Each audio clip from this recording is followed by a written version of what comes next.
Si tu n'aimes pas Allah, ne fais pas semblant, passe la vidéo. Mais si tu aimes Allah, prends juste 1 minute pour écouter cette vidéo. Avant tout, écris juste en commentaire Allah est le plus grand. Ne le fais pas parce que je t'ai dit de le faire. Alhamdulillahi Rabbil Alamin, wal aqibatu lil muttaqin wal udwana illa ala adh-dhalimin wa ashhadu an la ilaha illa Allah wahdahu la sharika lah waliyus salihin wa ashhadu anna Muhammadan abduhu wa rasuluhu wa safiyyuhu min khalqihi wa khaliluhu sayyidul awwalin wal akhirin. Allahumma salli alayhi wa ala alihi wa sahbihi wa man ittaba'a bi ihsanin ila yawm ad-din, amma ba'd. Mes chers frères et sœurs, notre thème aujourd'hui bi'idhnillahi tabaraka wa ta'ala est le regret face à la perte de temps. Le jour du jugement, quand on sera ressuscité devant Allah tabaraka wa ta'ala, certains vont regretter. Ils vont regretter de ne pas avoir rempli leur temps d'adoration, de bonne action. Ce jour-là aura lieu. Il sera inévitable. Certains parmi nous seront heureux, d'autres regretteront amèrement. Car le temps, mes chers frères et sœurs, est la chose la plus précieuse que l'on a. C'est notre capital. On entend beaucoup des gens dire « le temps c'est l'argent ». Non, le temps c'est ta vie.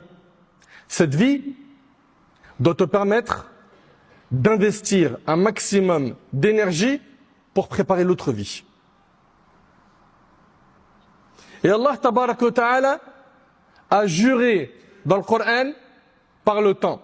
Et quand Allah tabaraka wa ta'ala jure par une chose, c'est pour montrer son importance.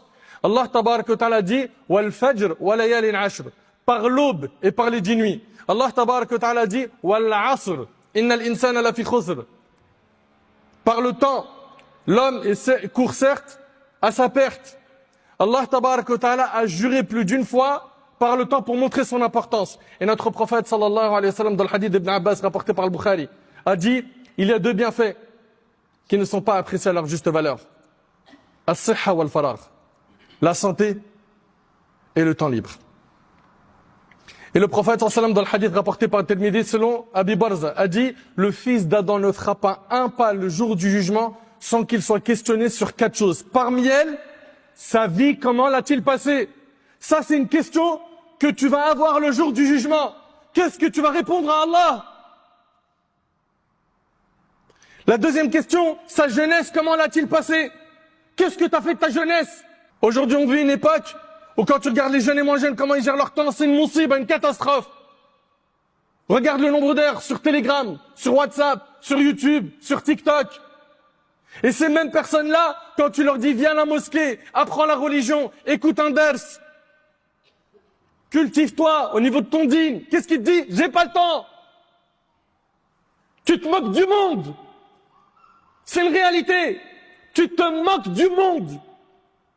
Tu as le temps pour tout, sauf Allah. Tu sais pourquoi? Parce que ton cœur ne contient que l'amour de ces choses d'ici-bas. Si ton cœur était rempli d'amour d'Allah, wallahi, que tu te donnerais les moyens d'apprendre le Coran, de le comprendre, de le méditer, de le mettre en pratique, de venir à la mosquée, d'obéir à tes parents, de ne pas les faire craquer comme certains. Si aujourd'hui on perd notre temps et on s'est éloigné d'Allah et qu'on est devenu insouciant, c'est parce qu'on n'entretient pas notre foi. Alors que le prophète sallallahu alayhi wa sallam a dit, la foi s'use comme s'use le vêtement, renouvelez votre foi. S'il vous plaît. Et c'est une question, wallahi, elle sort du cœur. Quand vous avez vos vêtements, ils se sont usés, là, l'hiver approche, qu'est-ce que font les gens? Tiens, ce manteau-là, ça fait plusieurs années, il est usé, il est déchiré, il me faut un nouveau manteau. Cette paire de baskets, cette paire de chaussures, allez, ça fait un temps, il faut renouveler. Tout ce qui est matériel, tu fais le nécessaire pour renouveler.